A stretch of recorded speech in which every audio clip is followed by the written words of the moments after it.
So today, the Audit Committee will be receiving a briefing from the Office of Inspector General and the Office of Internal Audit regarding their ongoing activities and reports. And I think that, if you want to join us on the table, Mr. Blansett as well. Mr. Brolin.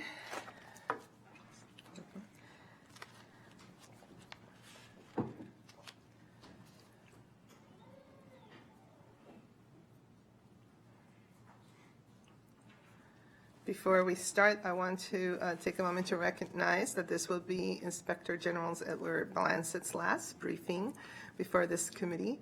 Mr. Blansett, on behalf of this committee and our council, I just want to thank you very much for your service. You've served Montgomery County and our residents with the highest distinction. In 2011, I was part of the team on this council that unanimously confirmed you as Inspector General, and we appointed you because of your extraordinary professional background, including your service as Deputy Inspector General for the U.S. Department of Commerce and your professional level-headed approach to problem solving. So we have been very fortunate to have someone with your credentials and professionalism watching over the programs and operations of our county government and its outside agencies for nearly 8 years now. Time does fly. You've played a pivotal role in enhancing the productivity, effectiveness, and efficiency of county government, and I can say that all of us have benefited from the quality and integrity of your work. And so I can say that, you will be missed, and we wish you the best of luck with all your future endeavors. Thank you so much. Thank you, Ms. Council President and Audit Committee Chair. I very much appreciate it. I appreciate having been appointed, and I have truly enjoyed serving in this position. Appreciate it. You deserve a round of applause. Yes, you do. You might not be the loudest round, but you deserve it. Hear it out there. Overwhelming round Yes. of applause by those present. Yes. We're very loud. 100%. Yes, we are super, super loud. All right, so we're gonna, I'm gonna turn it over to Mr. DeFazio, and then we will go through the updates, and then probably we'll engage, we'll have some questions and thoughts, et cetera. So I'll turn it over to you, Mr. DeFazio. I'm actually just going to turn it back over to Ed and give his presentation. Well, let's keep turning it back and forth. Why not? Like a basketball. In which no one scored yet. Yeah. Well, as Mr. DeFazio's summary pointed out, we have we had a fair amount of activity this year, a little bit less than in past years. I don't know if that's a good thing, but maybe people have forgotten that we existed, or that maybe we just the level of excellence in county government has improved, and the number of complaints are fewer. There's probably, the truth falls probably somewhere in between, in the middle. But we had 83 new complaints. We opened 29 preliminary inquiries. We have currently, we referred 10 items to management and issued 5 reports during 2019. We are, the information that you have in front of you identifies the 5 reports that we did issue during the year, including a mid-year, in addition to a mid-year report that summarized items that we identified and addressed, but didn't consider significant enough to issue specific reports on. We do have in progress 2 additional reports, one of which we expect to issue possibly this week, because we have received a response from the CAO, and one of which we're still waiting on a CAO response for. In addition, I hope to prepare and finish the annual report before I leave the office at the end of the month. Basically, to bring you also up to date on the state of the activities that we have, we also had, because the county code requires that we work toward the professional standards that are in the generally accepted government auditing standards. which are basically for auditing organizations, and we also do investigative work. We are affiliated with the Association of Inspector Generals as well as the Association of Local Government Auditors. So we are required by those auditing standards to have peer reviews every 3 years. And we have our peer reviews done by the Association of Inspector Generals because their peer review is broader and covers more than just audits. It covers the investigative aspects as well. And we had our peer review for the 3-year period completed the 1st of July 1st and 2nd, and we received an opinion letter from that organization that basically agrees that we have complied fully with the professional standards. Not that they don't have some suggestions for improvement that they will provide in a separate management letter. We have not yet received, but we did discuss it, and those things basically relate to improving our documentation for the work papers and those types of things. But, we feel fairly comfortable that the office at this point in time is functioning in reasonable order. So at this point, I think rather than, I know you have other business to take care of, and I will leave time for any questions you might have or turn it over to Mr. Broglie. All right, great. Any questions from my colleagues for Mr. Blansett? All right, let's turn it over to Mr. Broglie. Thank you. Before I go through a brief overview of the information we provided, I did want to say that on a personal level that I've known Ed for a number of years starting with when we both worked at the Commerce Department, and found him a welcome face when I came to the county. We've not always agreed over the years on issues, but one of the things I've always appreciated about the way that Ed has conducted himself in the challenging position that he has is that he was at least willing to listen. Even if it didn't change the ultimate outcome, I felt as though you were willing to look at alternative ways and additional information. So I'm going to miss you very much. Thank you. As noted in the update that we provided you, there were 5 reports that we issued during fiscal year 19. A number of recommendations coming out of them. I think I don't want to single out any particular ones, but some of the ones I think that we were particularly found critical to make sure that we did complete were the review of the Access ID card program for the county. There were some challenges that were found there that I know that the police department is actively working on addressing right now. We had received a number of concerns about the Department of General Services use of something called field orders, which has a meaning in many different venues, a little bit different than the way I think the county uses them. There are improvements that we noted there as well to help ensure that the county is able to get best price in construction contracts going forward, and also to improve the oversight of the use of field orders going forward. So those are the major ones I wanted to highlight. In terms of ongoing reviews, a couple, again, I'd like to highlight.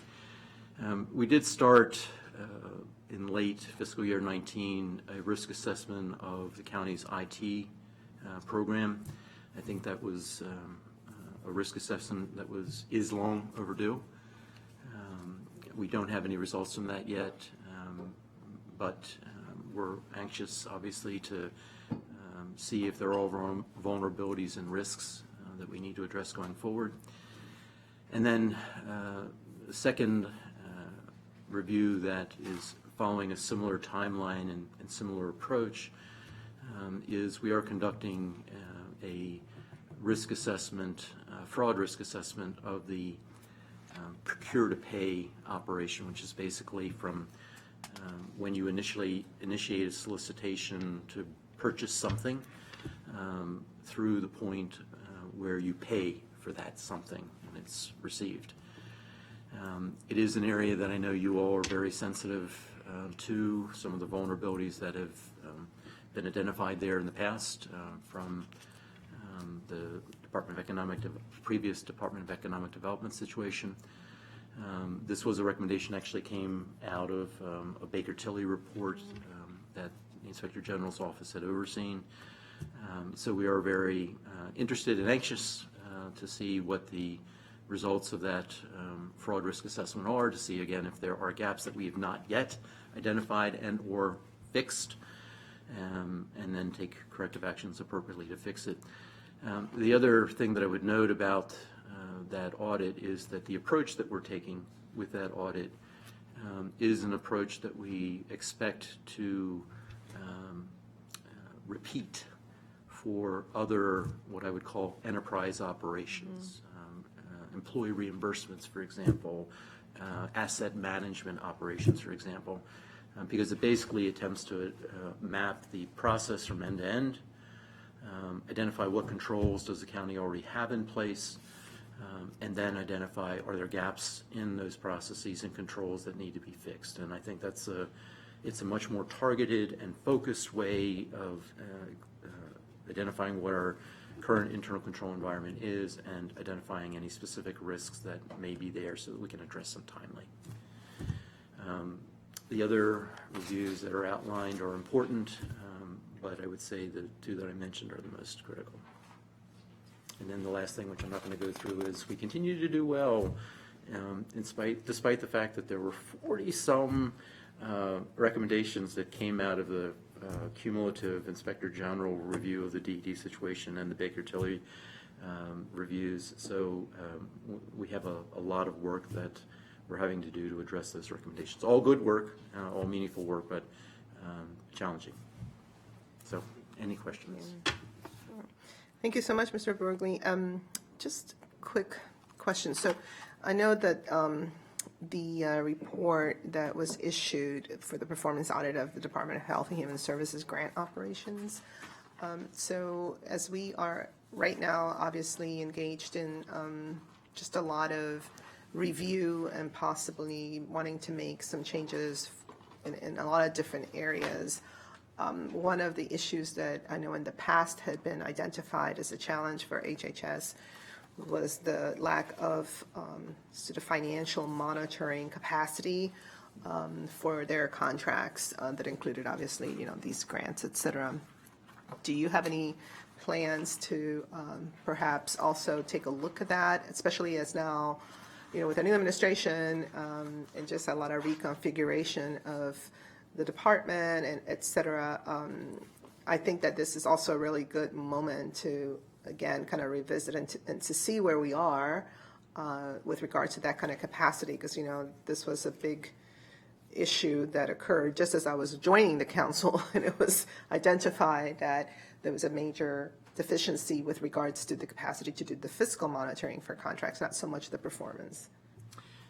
We recognize that it's an area, every area has risk, no doubt about it, and I would say that area does have some risks associated with it. Quite honestly, the challenge is going to be the risk assessments that we're doing for IT and for the procure to pay are not the end of each of those processes. Mm-hmm, right. They're going to find whatever they find, but the next step, the next phase for each of them is to then go into individual departments and look at and identify, and we're going to have to be selective about it. Are there risks in how a given department is managing its operations? I would expect that for the procure to pay, one of the follow-on reviews that will be done will focus on HHS and looking at contract management, oversight, et cetera. So short answer is yes, Whether we'll be able to get into that this year, this fiscal year, it probably wouldn't be starting until the latter part of the fiscal year. So short answer is yes. And then my other question has to do with the work on the ongoing reviews with the procure to pay fraud risk assessment. Has there been a conversation with our external auditor, our contracted external auditor as well, to see whether they're going to be able to incorporate some of these types of issues in their overall external audit, to just kind of add that additional layer? I know that part of the conversation we had with them is that because these were exempt accounts and they didn't really go into it, so has there been any conversation about perhaps sharing some of what you're finding as you're doing your ongoing review, but more than anything, any suggestions that we can then incorporate into the contract for our external auditors? I'm not aware of any specific discussions with CLA on that issue. We did meet with CLA as part of their annual discussion with us as they're getting ready to kick off their audit. And we did discuss with them the approach that we were taking here. Okay. And I would say that while we will want to be careful about how broadly the results from the detailed fraud risk assessment reviews are shared, and which I'm sure you can appreciate, you don't want to point to, oh, there's an unlocked door here that you could go through if you wanted to. I would expect fully that sharing the results of those reviews with the external auditor would make sense. Right, and I think I was referring, of course, more to the fact that for some reason they were not aware that we had, exempt accounts. And so I think at least sharing, what are some of the steps that have been taken to obviously tighten all of these controls, but ensuring that they also know, because it is an odd setup when there are these interviews and they say, are you aware of, if they don't even, if they didn't even know that we had these exempt accounts, et cetera, then it left us, obviously vulnerable.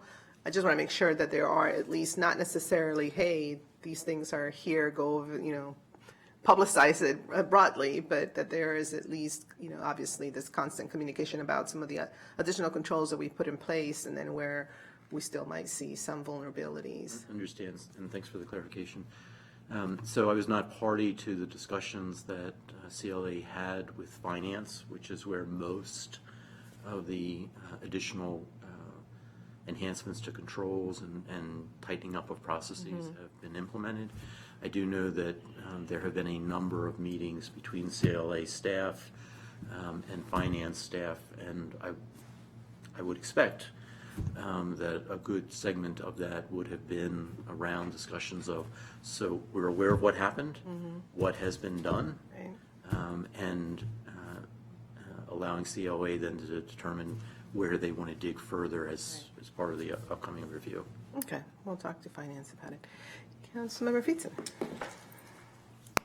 Thank you very much. Thank you for those questions and appreciate your thoroughness here. I had a question about the compliance review of the county's monitoring of contractor compliance agreements, and appreciate that you're looking at this. It was another area, I think a less publicized perhaps area of some of the OIG's findings related to the serious deficiencies and oversight with the no longer existing DED department. But one of the areas I just wanted to get clarification on, will this include risk assessment? And the question, and I know there was some discussion of changing of processes in order to prevent this, but is the scope of this particular audit related to functions that should have contracts but don't have exercise contracts? Because if my recollection is accurate, that was one of the areas that we were operating without a contract for a significant period of time. So this speaks to whether or not the contracts are appropriate and whether or not we're getting for what we say we're supposed to be getting out of the contracts once they are initiated.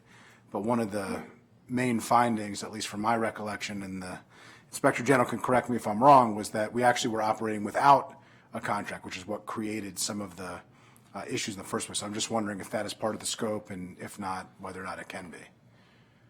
So when we, hopefully I'm going to answer your question, and if I don't, then bring me. I hope so too. So coming out of the Baker Tilly report was a recommendation that kind of partially drove this, but in addition, Office of Legislative Oversight had advised us that they were going to be conducting a similar review of procurement contracts where, and without getting too much into the weeds on this, so you have procurement contracts, those that are subject to code revisions under Chapter 11B, and they're awarded through the county's procurement office. The DED situation was primarily an issue associated with agreements, those contracts that are exempt from Chapter 11B of the county code. And so the discussion we had with OLO was, shouldn't we not overlap each other's efforts? Our focus then became one of, let's focus on the agreements and whether they're in place, whether they're being managed and overseen appropriately, while OLO is going to be focusing on procurement contracts that are awarded under Chapter 11B. So we did implement, the county did issue internally a policy, an administrative procedure that's undergoing additional improvements that specifically requires, which was a major finding out of a internal audit report that was issued last May, that there was no overall policy that the county had requiring that agreements, procurement exempt contracts, if you would, go through a standard review process. And that policy does require that there be an agreement in place. If there's not a procurement contract in place, awarded under 11B, that there be an agreement in place and that agreement go through a standard review process that includes the county attorney's office, finance, and OMB, actually. So we're not looking specifically in this, the engagement that you referenced at, are there instances where there is some sort of relationship in place between the county and someone else where there isn't an agreement in place. It's not the focus of it. So that's not part of your scope, is what you're saying. It's not part of the OLO's scope either. Okay. So the new procedures that were put in place, which I think all of our colleagues appreciated, and I wish they were there earlier, but glad that they're going to be put in place now. Who, under the current dynamic that we have, and obviously we're talking about some changes on our end being initiated through legislation from this committee, but who is responsible for ensuring that those new procedures are followed? Before, nobody knew that. There were, if I recall, I don't remember the number, I believe it was 7 times that the word contract was listed in the appropriation of funds for the $750,000 that we were talking about, and then we learned later on through the IG's report there actually was never a contract that was initiated, but those appropriations of funds occurred, which is obviously inappropriate and actually illegal. But you've put in place some procedures, administrative procedures, to hopefully prevent that. That's the trust part. Where's the verify part? Is is that separate from the, I mean, I was just asking, is that part of this scope? Is that part of the scope of something else? What, who's doing that? Or is it being done? It's not part of this scope. We've done a lot to educate since the issuance last September of those new policies, procedures, educate across the county of what those new policies and procedures require, as well as some of the associated policies and policy changes that the Department of Finance implemented to tighten up some of the financial management controls that are in place. As to specifically who is responsible for ensuring that the new policies and procedures are adhered to, I would answer that at two levels. One, there are, I would say, three primary stakeholders in that process. The county attorney's office is, I would say, the primary stakeholder that has the bulk of the responsibilities under those new procedures. But the Department of Finance and the Office of Procurement have some responsibilities relative to specific functions that they perform under those procedures. The second level of response is I fully expect that we will be doing, the Office of Internal Audit will be doing follow-up reviews, both of how effectively the changes that the Department of Finance has made in its procedures and controls are working. They're still arguably somewhat new, and part of the dilemma is that if we go back to, for example, transactions that occurred during 2018, for the most part, those were all processed prior to the changes that have been made being in place.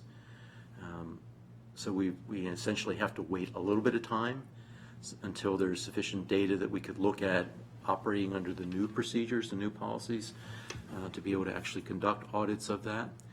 I also expect that we'll be continuing, based on the procure-to-pay fraud risk assessment, to look at how are, in the follow-on audits that will be done of specific departments, how are those departments implementing the procedures, the new procedures that are in place, and are there continuing risks that need to be addressed either in their administration of those policies and procedures or at the core business offices, the finance, the procurement, the county attorney's administration of their responsibilities.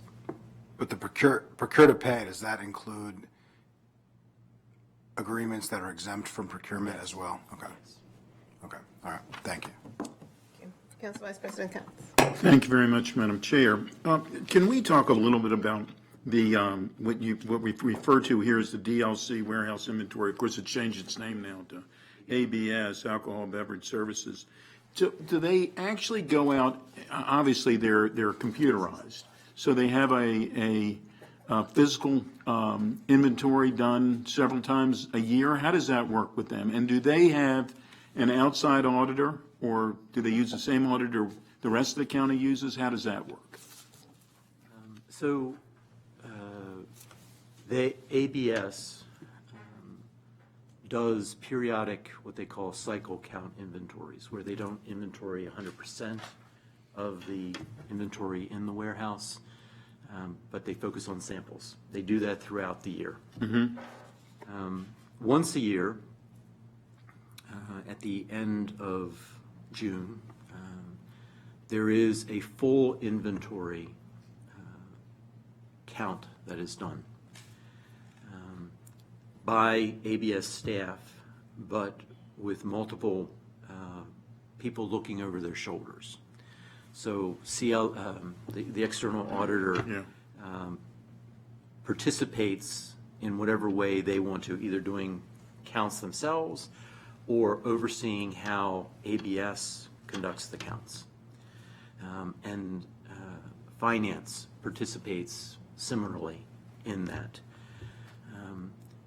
What we're doing this year, and it was scheduled because of some of the findings that had come out from a prior Inspector General audit that had been done, a previous internal audit that had been done back in 2014, 2015, I guess it was.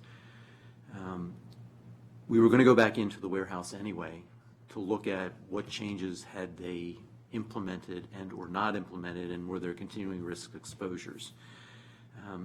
In some ways, it would have been nice if we had been able to do that from a timing and resource perspective before CLA came out as part of their financial audit last year, and found that I think it was primarily due to alleged they weren't fully using the scanning capabilities that the ABS had, but to try and prevent that problem at the time. So this is going back in now, and we participated in that complete inventory count at the end of June, and we're looking at, are there control weaknesses that ABS has with respect to their inventory management practices. Does anybody look at the discrepancies that it comes up with? I mean, who else is, the auditor obviously would say, that these numbers do or don't mesh, and then is there an outside organization that also, do you or someone else look at whether or not what the discrepancies are and how they've corrected them?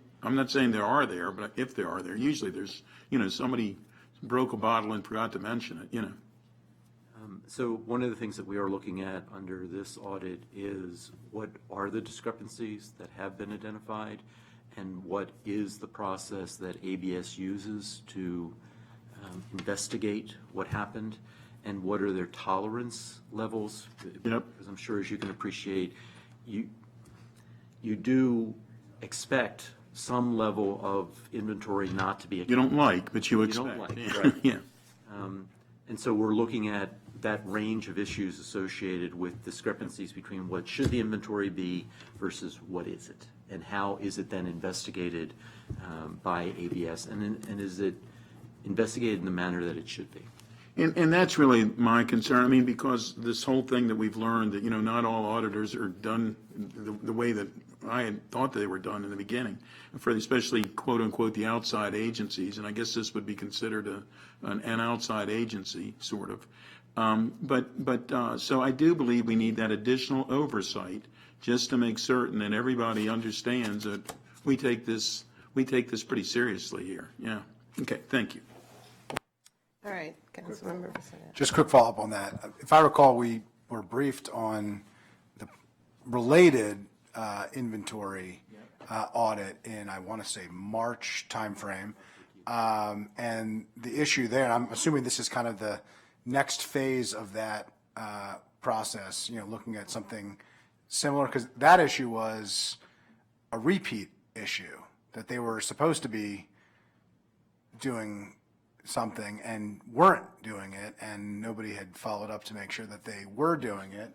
And so I think, just to reiterate the Council Vice President's points here, I'm less concerned about mistakes. I'm more concerned, are people not following the rules they're supposed to be following? I mean, that is one concern. The even greater concern is that we catch a problem and we know exactly how to fix the problem, and that nobody is there to ensure that that problem is being fixed. And I think that's what highlights the need for us to have belts and suspenders when it comes to oversight, and for all of us to be working together in the executive branch, the legislative branch, and the independent OIG and OLO to make sure that we're doing what we're saying we're going to do, that we can ensure that all of our taxpayer dollars are being spent efficiently, effectively, and appropriately. And so I think that's, to me, just to reiterate that point, because I think it highlights it perfectly, this wasn't the first issue, it was the follow-up issue that really is egregious. And I think as we come out of some of the obvious concerns that you mentioned related to the former DED, the issue isn't how do we continue to talk about those problems that happened in the past that everybody is angry about. It's, how do we use the past in order to fix it for the future, as has been said. And that is the key, and that's, I hope, I don't think it's necessarily the discussion for today, but that is the purpose of the ongoing conversations that we're having with the legislative changes that we want to make. So thank you. Okay, yes, and then we have to wrap it up because we have May I another make item. just a quick comment on that? I would have to agree that as to the Department of Liquor Control and the issues that you brought up on the accounting matters, or the contract matters, we are really concerned that the issues that we brought up in our reports on the inventory management and liquor control years ago, that were relatively simple, I thought, to address, have not been really remedied despite a complete changeover in the management structure there. Although a lot of the issues have been addressed, and different changes have been addressed. Part of the problem that you have there and in the accounting system, which is a different matter that we've been looking at lately, is that you've got people who are doing their day jobs, and there really doesn't exist a tremendous amount of overflow capacity to address remedial actions. And I think that's part of what we see is when there's a need for a lot of attention to remedies, there's staff to do the day-to-day activity, especially in the Department of Finance and in Liquor Control, but there's no one that's really available to take offline to address the needed improvements that have to be made. And that's, I think, what causes the tardiness in addressing these issues. All right, well, I think that definitely requires some follow-up. Mr. DeFazio, I hope you're taking notes because I think we need to inquire into this, especially as the administration is going through a lot of changes in how they're staffing and how they are structuring a lot of their processes. We're trying to monitor all of that, and if there are areas where they could actually improve, this is a good opportunity to communicate that as well. So we'll work on a follow-up. All right, well, thank you so much. Appreciate it. We do have another item as the GEO committee now. So we're going to